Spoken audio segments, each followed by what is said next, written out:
Vous êtes toujours sur Info Télévision, l'émission c'est le grand soir de lundi à vendredi. On prend plaisir à échanger autour des sujets qui parfois fâchent, mais bien sûr c'est l'actualité nationale et internationale. Ce sera donc encore le cas pour ce soir. On restera sur ce principe. Justice pour Martinez Zogo. Bien entendu, on espère que d'ici là, tout sera dit de façon claire, même si on a un peu de doute désormais au regard de cette grosse mafia qui se développe autour de ce sujet d'actualité. On espère sincèrement qu'on aura la clarté sur cette affaire Martinez Zogo et que finalement on saura qui l'a assassiné et pourquoi, parce que c'est la seule chose que nous demandons dans cette émission, que nous demandons comme beaucoup de Camerounais pour ce qui concerne cet assassinat. Alors on va parler de toute autre chose, mais cette fois-là on va sortir du pays, on va s'intéresser à notre frère voisin le Gabon. D'après les dernières informations rendues publiques et bien sûr les notes de mobilisation appelé de la communauté gabonaise au Cameroun, Paul Biya recevra Brice Clotaire Oligui Nguema dans les prochains jours au Cameroun, puisque le président de transition du Gabon sera donc au pays pour venir rencontrer le président de la République. On le disait encore, là je démarre avec vous, monsieur Afanoyen, on le disait encore il y a quelque temps, après le coup d'État, c'était pas possible et tout le reste, parce que le Cameroun étant un État de droit qui respecte la démocratie et tout ce qu'on veut, il n'était pas possible de travailler avec des putschistes, parce que c'est l'expression qui est utilisée sur le continent. Et là, on annonce Brice Oligui au Cameroun. On a envie de se poser des questions. Qu'est-ce qui a changé entre-temps? Qu'est-ce que ça peut laisser sous-entendre un tout petit peu? Que certainement, le gouvernement camerounais a accepté finalement la légitimité, peut-être la légalité, pas la légitimité, parce que moi je n'ai jamais cru que ça a été véritablement un coup d'État. Et s'il y a un coup d'État, c'était pas contre Bongo, je pense que c'était plutôt contre l'adversaire Bongo aux élections. Parce que tout porte le professeur bien sûr que c'est lui Ado. Oui, bon, maintenant quand il vient, qu'est-ce qu'il vient chercher? C'est tellement apprendre comment durer au pouvoir. Pour moi, il vient apprendre comment durer au pouvoir, peut-être rencontrer. Vous savez, il y a beaucoup de Gabonais ici, il faut déjà les rencontrer et leur préparer pour ce qui arrive. Donc, ça, c'est votre première lecture. Maître Mayo, visite officielle annoncée au Cameroun de Brice Clotaire Oligui Nguema. Qu'est-ce qu'on peut attendre de cette venue qui, au départ, après son putsch, n'était pas imaginable, mais désormais, c'est officiel, il sera au Cameroun dans les prochains jours. Bon, voilà, le président gabonais qui vient de prendre le pouvoir, de suite d'un coup d'État, arrive finalement au Cameroun. Il serait arrivé un peu plus tôt. On nous l'avait annoncé dans les chaumières, ça se disait déjà. Et pour ceux qui sont dans les couloirs, qui ont de bonnes informations, ça veut dire qu'apparemment il y a eu une première tentative, et qu'elle avait été rejetée, parce qu'en réalité, au niveau du sommet de l'État du Cameroun, on était encore en train de vérifier, ou mieux encore de sonder sa légitimité, j'allais même dire sa légalité. On a fini de sonder. Et maintenant, plus que au jour d'aujourd'hui, le peuple gabonais semble être unanime autour de cette personne, de ce personnage, que le chef de l'État, ou mieux le gouvernement camerounais, ne trouve aucun risque à recevoir quelqu'un que le peuple a finalement accepté. D'ailleurs, ce n'est pas sa première visite au-delà du Gabon.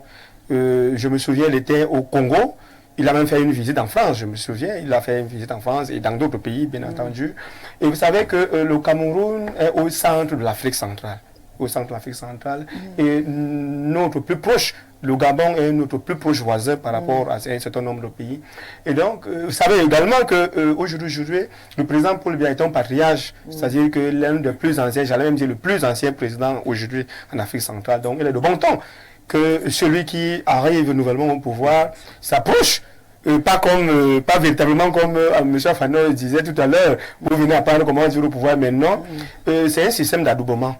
C'est-à-dire que les anciens adoubent les nouveaux, adoubent, et puis, vous savez, les relations diplomatiques, toutes les autres relations commerciales et autres que nous avons avec le peuple gabonais, dont il était de bon ton qu'il arrive au Cameroun. Maintenant, cela engage encore autre chose. Cela engage autre chose. Parce que ce qui se passe chez le voisin, dans la case du voisin, vous devez vous interpeller. Si aujourd'hui en Afrique centrale, on commence du coup à ne pas avoir une certaine posture de rigueur envers le coup d'État ou par rapport au coup d'État, est-ce que nous sommes en train de légitimer ce que nous ne voulons pas au Cameroun? Vous savez, quelque chose s'est passé dernièrement, ce qui s'est passé au Gabon. Maintenant, ça c'est le Gabon. Vous savez que même au Tchad, c'est pas trop un président issu des élections. Il est vrai que c'est un président qui a hérité du pouvoir, parce que c'est son père qui fait au pouvoir. Et puis, on hérite dans une démocratie. Non, mais c'est ce que je dis. Il n'est pas issu des élections. Il est aussi putschiste, non? Alors, donc, je dis, ça c'est déjà deux cas. Aujourd'hui, au Cameroun, nous envisageons 2025. Nous envisageons 2025, qui est une année électorale. Triple les élections. Élections présidentielles 2025, législatives 2025, sénatoriales 2025. Vous voyez un peu. Municipal 2025, j'allais dire. Alors, donc, au regard de ça, nous devons nous poser beaucoup de questions. En réalité, nous ne devons pas, à mon avis, à mon simple avis, prendre à la légère cette venue. C'est-à-dire que le Cameroun devrait rester leader, comme il a toujours été leader, en montrant aux yeux du monde que quand quelque chose se passe chez le voisin qui n'est pas bien, on s'offusque et on se refuse. Mais, comme je l'ai dit tantôt, le peuple gabonais a adoubé son président, a accepté son président. Maintenant, ce n'est pas nous qui allons nous mettre à la place du peuple gabonais pour dire, bon voilà, il n'est pas légitime ou il est légitime. Tout ce que nous savons, c'est que le Cameroun est une terre d'hospitalité. Nous allons l'accueillir, il aura un bon séjour au Cameroun, il va rentrer chez lui au Gabon sans aucun souci. Brice Oligui au Cameroun, Maître Maillot trouve que qu'on l'aime ou pas, le peuple gabonais l'a déjà validé. Donc tous les autres pays voisins doivent automatiquement valider pour que la cohabitation se passe sereinement. J'ai bien résumé tout ce qu'il a dit. Non, entre États, il n'y a pas de sentiments, il n'y a que des intérêts. Le Cameroun est un leader dans la sous-région, c'est MAC, et le Gabon est un maillon essentiel. Bon, à partir du moment où il y a certainement eu des tractations sous cap, un ensemble de garanties, certaines vérifications, les gens ont dû prendre langue pour rassurer. La vie continue, parce qu'on ne va pas aussi s'isoler d'un pays, d'un maillon aussi essentiel, surtout avec les défis actuels. Parce que vous avez les défis économiques qui intègrent toute la sous-région, et vous avez les défis économiques qui intègrent la grande région CAC. Donc le Cameroun ne peut pas comme ça se permettre de continuer à mettre en autarcie un maillon aussi essentiel de la sous-région. Et à partir de là, il doit effectivement commencer à faire le tour, parce que continuer à vouloir l'isoler, c'est un peu isoler le Gabon. On a compris qu'il y a eu un déclic au Gabon, il y a eu un changement. Ce changement semble avoir arrangé, même comme il est anticonstitutionnel, les Gabonais eux-mêmes, d'abord en premier. On ne peut pas être plus réaliste que le roi. On va convoquer des règles et des standards internationaux, mais on est obligé d'aller à la réalité. Donc Oligui commence à sortir pour venir voir ses autres pairs de l'Afrique centrale. Il arrive ici, je crois, en dernier, chez le leader de l'Afrique centrale, qui est consulté par tout le monde en Afrique centrale et en Afrique, et même peut-être dans le monde, parce que parfois, dans l'espace Schengen, ou même chez les Occidentaux, on vient demander son avis sur les questions. Je peux? Dans le monde. Je peux? Dans le monde, je t'aide. Avec des décisions qui se baladent dans les réseaux sociaux. En termes d'intelligence et de connaissance du monde sur le plan de la diplomatie ou diplomatique, le président de la République, Paul Biya, par son expérience et sa longévité, est consulté. Un fin stratège. Il est consulté parce que il a des données et des éléments où parfois même c'est lui qui vient, son avis vient même aider même les autres. On ne peut pas, c'est-à-dire qu'on l'aime ou qu'on l'aime pas. Je comprends que vous êtes dans votre... Non, c'est pas de pouvoir subir ça. Elle n'est pas mon épouse. Donc je dis donc, je respecte, je dis j'ai pas besoin de l'aimer. Non, je dis, j'ai beaucoup de respect pour lui, j'ai pas besoin de l'aimer. J'aime bien mes enfants et puis probablement aussi. Bon, vous êtes dans votre rôle de posant. J'étais souffré que je continue. Vous allez me couper intellectuellement. Donc je disais donc Oligui vient donc comme président du Gabon pour renforcer ce qui existe déjà dans la zone de la sous-région et puis pour renforcer les relations entre le Gabon et le Cameroun pour l'intérêt de la sous-région. Nous n'allons pas continuer à nous mêler des affaires internes au Gabon alors que le peuple gabonais semble se sentir voilà, bien avec le président. Président, le Cyprien aussi. Ce qui me dérange avec mes amis du RDPC, c'est que ils disent quelque chose aujourd'hui, et après, demain, ils disent autre chose, ils disent à peu près ce qu'ils ont dit hier, et 2 jours après, ils disent pratiquement le contraire. Il me souvient qu'on a interdit dans ce pays des débats en ce qui concerne le Gabon, même dans les médias. Parce que les amis de Kungu brandissaient que c'était un mauvais exemple. Alors que nous leur disions effectivement que nous sommes là en relation entre les États. Nous avons vu le peuple gabonais, nous avons vu des gens danser, les femmes avec bébé au dos, en train de dire le PDG est tombé, nous sommes libérés. Nous avons vu cela en Mondovision. Mais on voyait quand même quelques individus qui essayaient de nous dire que c'est un putschiste, il ne peut pas être reçu par notre président qui est démocratiquement élu, comme si... Et moi je crois que si le président... Je sais qu'il ça veut dire que vous êtes un politicien. Non, je sais qu'il vous avez des positions arrêtées. Non, j'ai pas de position. Dans un espace qui est essentiellement, qui est constamment en émulation. Non, le problème c'est que sur le terrain diplomatique et politique, au fur et à mesure que le temps passe. Non, c'est même des garanties. Non, ce n'est pas du politisme politique. C'est même de la matière. Vous allez gérer le pouvoir. Vous allez avoir des problèmes. Il faut avoir une vision prospective. Même les visions, il faut avoir de la prospective, n'est-ce pas? Oui. Mais la vision prospective nous permet de changer de position d'aujourd'hui à demain. Vous avez parce qu'il y a un ensemble de pays pendant 41 ans à changer de position à chaque instant et nous voilà. Parce qu'on a fait dans la prospective. Nous en sommes. On n'a pas fait dans la prospective. Oui, mais tout le monde sait que vous gérez à la petite semaine. On est resté en 82. Vous gérez à la petite semaine. On ne devrait même pas il n'y a pas de plan. On ne devrait même pas adresser Info TV parce qu'on est resté en 82. Parce que les médias n'existeraient pas. Il n'y aurait pas pluralité des médias. On n'a pas fait dans la prospective. C'est un petit exemple. Non, je vous ai écouté. Souffrez que j'ai pas. Je ne pouvais pas dire. Ce que je voulais dire, c'est qu'en réalité, vous, pendant que nous on vous montre le soleil ou la lune, vous regardez toujours le doigt. Et moi, je me rappelle qu'avec vos collègues communicants, je leur avais dit que le Cameroun finira par recevoir le président de la transition du Gabon. Que le Cameroun finira par recevoir le président de la transition du Gabon, parce que justement nous sommes là en relation internationale, où il n'y a pas de mon fils ou d'amis ou de quoi que ce soit, mais des relations d'intérêt. C'est ce que j'ai dit ici. Mais vous ne le saviez pas avant de le parler ici. Nous savons donc que ce monsieur, le président de la transition, est allé au Congo-Brazzaville, il est allé au Congo démocratique, il est allé même, contrairement un peu à ce que M. Mayo disait tantôt, je pense que en termes d'ancienneté au poste, il me semble que le président de la Guinée équatoriale, n'est-ce pas, qui est arrivé en 1979, et le plus vieux en fonction, même si en âge c'est autre chose.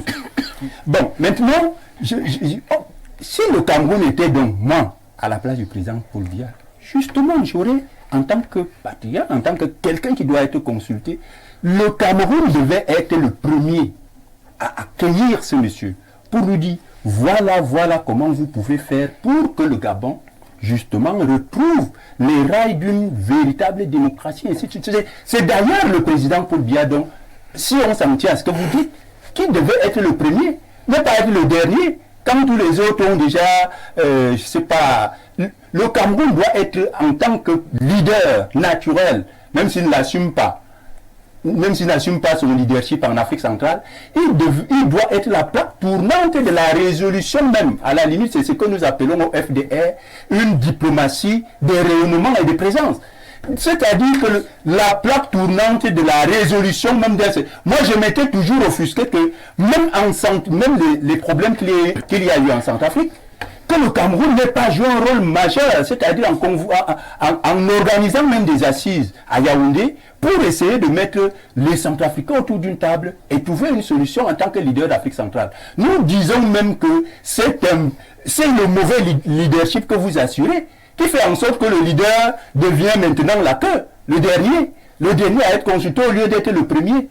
C'est votre manque de vision stratégique qui nous amène là. Et le président Oligui viendra, je suis d'accord avec maintenant, il faut que les Camerounais, sa communauté l'accueillent, parce que c'est un chef d'État, il a été accepté, adoubé par le peuple gabonais. Mais je voudrais quand même aussi attirer l'attention du président de la transition, parce que j'ai suivi jusqu'à ce matin encore, et même à midi, un certain nombre d'informations, y compris dans les médias internationaux, qui m'ont fait un peu tiquer. Parce que il ne faut pas que le président Oligui tombe dans le système du syndrome du pouvoir. Parce que j'ai suivi même à 13h30 au journal d'une radio internationale des officiels japonais, des personnalités qui justement attiraient également son attention de ne pas tomber dans le messianisme, parce qu'il y a déjà au pays des gens qui pensent qu'il est le messie, il est ceci. Il ne faut pas qu'il tombe dans ce piège-là. Il faut qu'il reste lui-même simple comme il est arrivé et qu'il soit fixé sur l'objectif de la transition. Parce que le pouvoir a ceci de particulier, que si vous écoutez ces flagorneurs qui vous disent à longueur de journée, vous êtes Dieu, vous êtes Jésus-Christ, vous êtes le Saint-Esprit, eh bien, lorsque vous tombez, les premiers, d'ailleurs on l'a vu avec le président Bongo, à peine il est proclamé élu, je ne sais pas, à 4 h du matin, je ne sais pas comment on a pu proclamer quelqu'un élu en pleine nuit, à 5 h, il était déjà tombé. À 6 h, il y avait déjà des danses dans les rues. Et à 6 h 30, on avait déjà dans toutes les poubelles de Libreville les gadgets du président Bongo Ali partout dans les poubelles. Et justement, on a même pu apercevoir certains qui étaient à côté de lui pendant la campagne, qui portaient déjà vive le général Oligui. Donc il faut qu'il fasse très attention.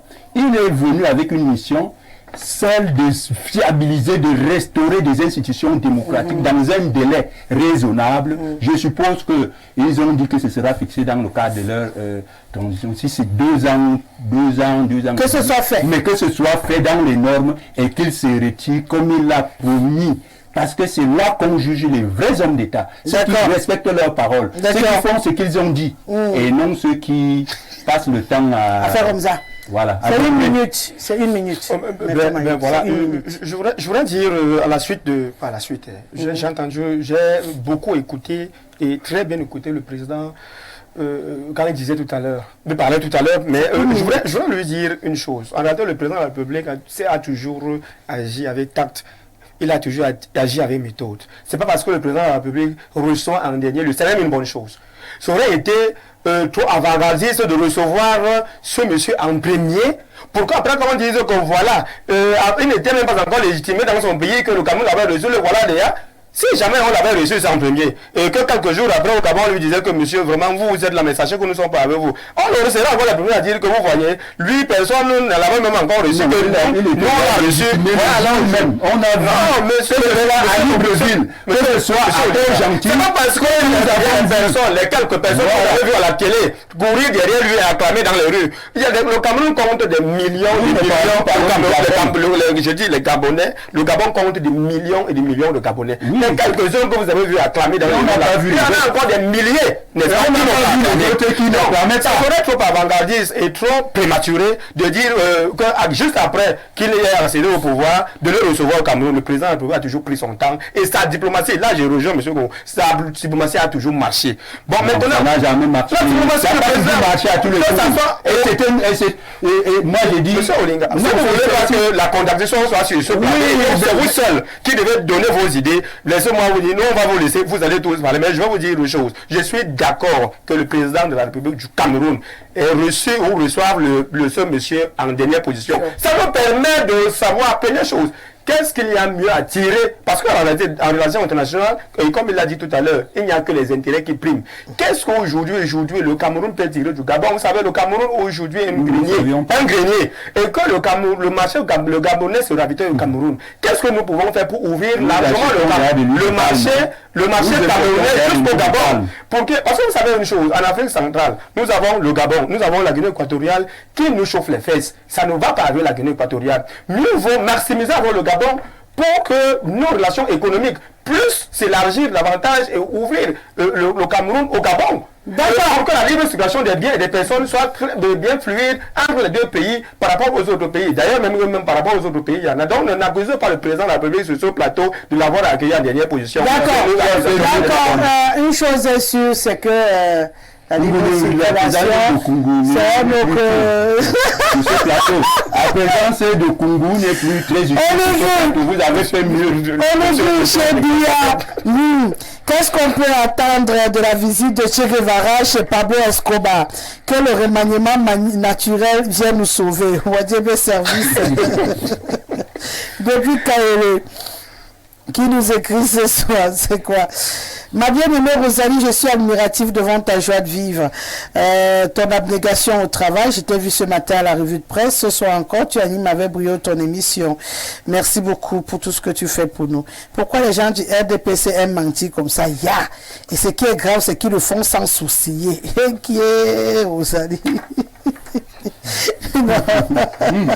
Non, ils donnent leur avis. Ils donnent leur regard de l'actualité. Rosalie, c'est encore moi, Berthold du Gabon. Je demande au monsieur du RDPC de parler du Cameroun. Ils sont plongés dans la guerre. Ils parlent du Gabon. Ils nous écrivent depuis le Gabon, justement. Merci à vous quatre d'avoir été là ce soir. Merci à toute l'équipe technique. Moi, mon temps d'émission est terminé. Vous allez rallonger mon émission. 30 secondes. Si vous débordez, je vous interromps. Je crois qu'il n'a pas bien saisi ce que j'étais en train de dire. Entre le Cameroun et le Gabon, c'est des jeux d'intérêt. Le Cameroun est le leader dans la zone CEMAC et le Gabon est un maillon essentiel. Donc nous devons construire la suite après le pouvoir Bongo avec Oligui. C'est pour ça qu'Oligui vient ici. Il parle de guerre. Il parle de le Cameroun en guerre. Non, ça c'est le téléspectateur. Oui, le téléspectateur qui parle de guerre. Il faut déjà qu'il ait une véritable définition de ce que c'est que la guerre. Bon, envoyez-le regarder la rousse alors. Merci à Ismaël qui était derrière les caméras. Merci à Guy qui était au mixage de cette émission. Merci à Jean-Martin Kenfak. Bien entendu. Merci à Amine Douga. Respect, M. Donéva. On se donne rendez-vous demain lorsqu'il sera exactement 17h. Amine Douga, justement, s'installe à 19h pour votre journal en langue de Shakespeare. À 20h, Claude Antia sera là pour la version en langue de Molière. 21h, Stéphane Barga sera là pour Africa. Bon, sur le programme sur nos antennes. C'est ici que ça se passe. Surtout ne bougez pas. Au revoir.